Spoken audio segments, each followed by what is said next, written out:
Hey, what's up, everybody? I'm back again with another Raw review. Just did a whole video and it fucking didn't record because I forgot to turn the damn mic on. So let's do this again. Triple H and Brock and John Laurinaitis started off Raw. It was very interesting. Triple H was telling Brock that you are not going to be like any. You're going to be like every other guy in the company. You're not going to get no benefits of having your name starring Brock Lesnar after Monday Night Raw or all these perks that you're going to get. That you're going to be a regular guy. That you're going to work from the bottom up, deserve your title shots, whatever have you. Um, During that, John Laurinaitis is telling him, shut up, Brock Lesnar doesn't deserve this. He's not one of those type of guys. He's a one-of-a-kind person, yada, yada, yada. Triple H says, it's not between you and, it's us three, it's between me and Brock. He's still telling them about, all this stuff. John Laurinaitis keeps interrupting him. He finally tells him, this is the last time, shut up. It's the last time I'm going to tell you. So he's telling them what's going to go down, Brock. Are you going to be like, the contract stuff, one's special here in the WWE, you gotta, all that, etc., etc. John Laurinaitis tries to interrupt again. Triple H turns around. Brock then attacks him. They go at it for a little bit. Triple H gets him in.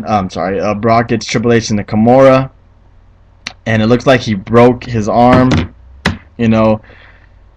It looked real. I don't know how he made it look like it was real to where it looked like he broke his arm, but it looked real.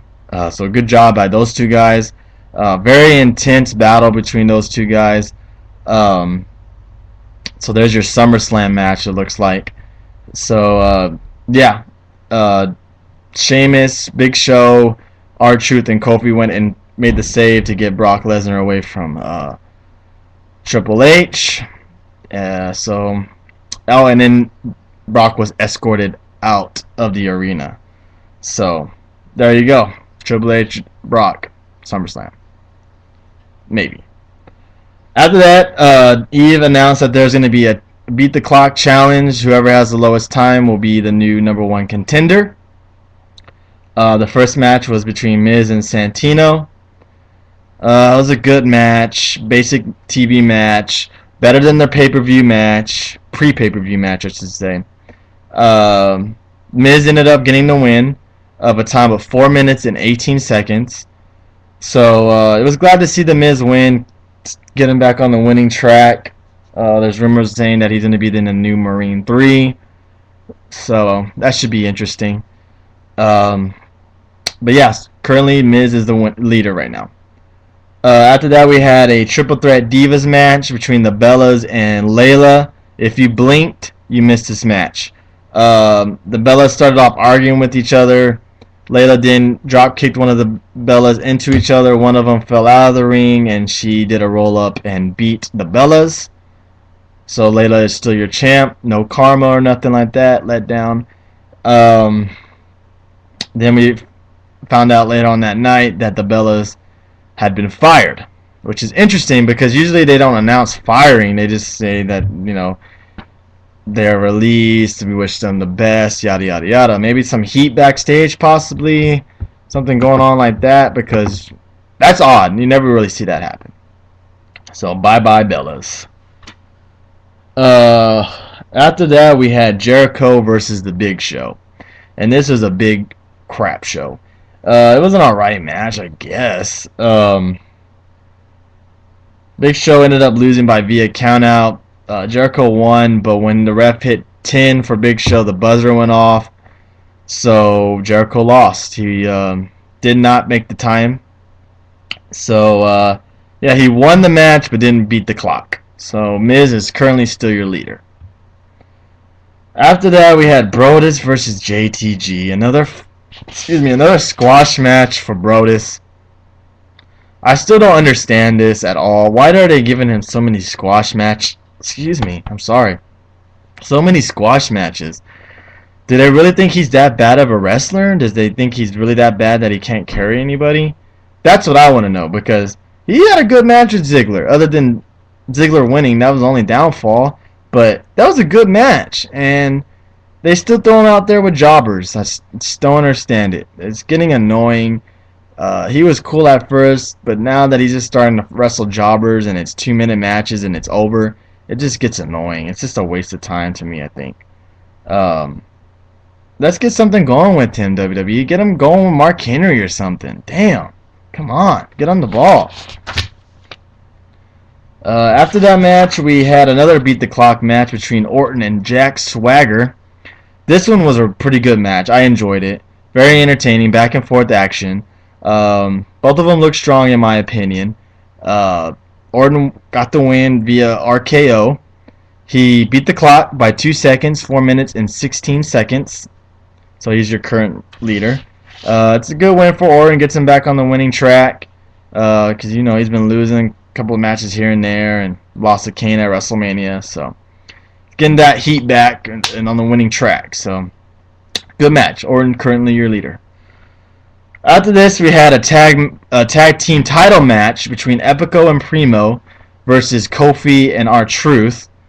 This one was a really good match. That's why I don't understand why they didn't give Epico and Primo more matches together or as a tag team. It just doesn't. I don't understand. I don't understand at all. They ended up losing to Kofi and R-Truth, so let's hope Kofi doesn't get fucked over by his tag team partner again, and he fails a drug policy test and has to give up his title again. So Kofi and R-Truth are your new champs. After the match, it showed Primo and Epico meeting up at Abraham, Washington, so I'm pretty sure a rematch with them two is coming up, possibly Over the Limit. I would not mind that at all. After this, we had fucking 4 minutes of a waste of time between the great fucking piece of shit Khali and Kane. At least Kane is a good wrestler. You can at least put him up against Ziggler or anyone else. I don't give a shit if it's Alex Riley. You could have threw him in there with him, but still you throw him against great fucking stupid piece of shit asshole can't wrestle who needs to get off my fucking TV, Khali. And it was a waste of time. They got a fucking no contest because none of them pinned each other. Fucking Great Khali's doing the same goddamn move he always does, a chop or a slap. Ugh, golly, Great Khali, you are garbage. And I would say that to your fucking face. You probably wouldn't understand what I'm saying, but I would say that to your fucking face. You don't deserve to be on Raw. You deserve to be on Superstars. By golly, you deserve to be on fucking NXT. Jesus. God, I'm sorry, I'm getting heated. After that, we had Daniel Bryan in a beat the clock match, and I'm thinking, he's not. There's no way he's gonna win. They have him up against Jerry Lawler. Jerry fucking Lawler. So even though I'm still thinking, yeah, he's gonna win. There's no chance Jerry Lawler beats Daniel Bryan. There's no chance that Jerry Lawler can last in 5 minutes with Daniel Bryan. But then I'm thinking, duh, it's WWE, it's Vince McMahon. He's gonna probably say, "Fuck you, internet fans. We know you want to see Daniel Bryan and CM Punk. Fuck you. We don't want to. We don't care about that shit." But the wrestling gods answered our prayers. We're gonna see Daniel Bryan and CM Punk at Over the Limit. Oh, I cannot fucking wait. The promos, the match is gonna be extremely epic. That match alone is worth buying the pay-per-view. They can have a 3-hour fucking Iron Man match, and I would be happy. No other matches on the card, just them two. Why not? Let's do it, WWE. Let's do it. Okay. Here we get to the nitty-gritty. Supposedly now John Cena will not be taking any time off. His injury wasn't as serious as everybody thought it was. So John Laurinaitis said that later on at the end of the show that he was going to announce the new challenger for John Cena. So they're in the ring together and they're chit-chatting, yada yada yada. Cena's doing his little bullshit smart-ass remarks to John Laurinaitis. And John Laurinaitis then announces his opponent, and it's Lord Tensai. So Lord Tensai's coming down to the ring. He's taking his gear off like he's going to get ready to attack Cena. Cena's getting in his little one-arm position because his other arm's in a sling. His manager comes out from the one side. Lord Tensai comes up from the steps. And boom! Laurinaitis hits John Cena in the back of the head with the mic. They start beating him up. They do all their moves to him. They hit him with a chair across the arm onto the steps. John Laurinaitis did. And he announced that John Laurinaitis will be facing John Cena at Over the Limit. Are you fucking serious? Why? I'm curious to know why John Laurinaitis wants to wrestle John Cena. And I hope he answers that question next week on Raw, because I'm very fucking curious why he needs to go against John Cena. I'm just curious. It looks like Lord Tensai is his henchman now instead of Brock Lesnar. So I'm pretty sure Brock will make an appearance at Over the Limit. I'm pretty damn sure. Or there's going to be lots of shenanigans going on in that match. There's no way John Laurinaitis can handle his own in a one-on-one match. Will he rock the mullet? No one knows. But yeah, that's the end of my Raw review. There was some heated stuff going down at the end of Extreme Rules in the locker room between Brock Lesnar and the officials, WWE officials. If you don't want to know about it, just cut me off right now. If you do, listen up. Here we go. So it's a little long paragraph, so about two paragraphs. As seen on Raw, WWE temporarily wrote Brock Lesnar out of the storylines by having his contract status up in the air. Following an attack on Triple H in the opener, WWE's announcers stressed that Lesnar's future is in doubt with the company. WWE only has Lesnar for several days per month and will have to come up with creative ways to keep him in and out of the storylines. We noted earlier that Brock Lesnar had a meltdown backstage after his loss to John Cena at Extreme Rules.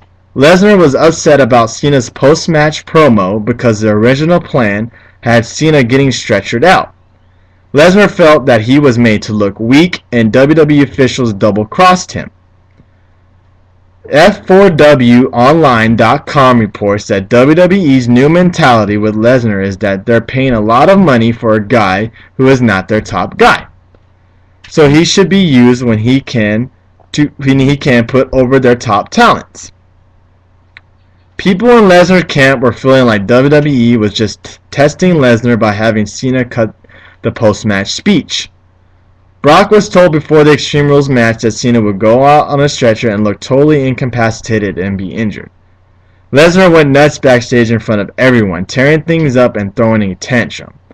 Lesnar specifically yelled at Mark Carrano, that's how you say his last name, the assistant to John Laurinaitis, about how things are a mess and everything is wrong in WWE. Some felt that part of the tantrum was just an act by Lesnar to show to the locker room that he could quit at any moment. Some of those same people felt that WWE officials could have been involved in Lesnar trying to work the other talents. Lesnar also suggested that Cena intentionally pulled down the top rope at Extreme Rules, causing him to nearly blow out his knee in this bad spot towards the end of the match, where they both tumbled over to the floor.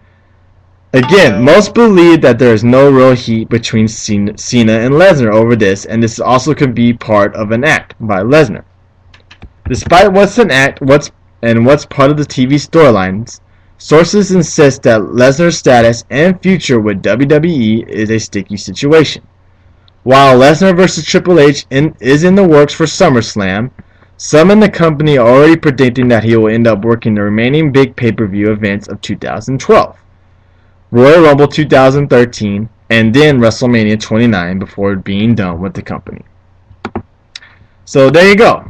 All that shenanigans over him not getting what he wanted at Extreme Rules. No, I don't think Cena meant to do that with pulling down the rope for Brock.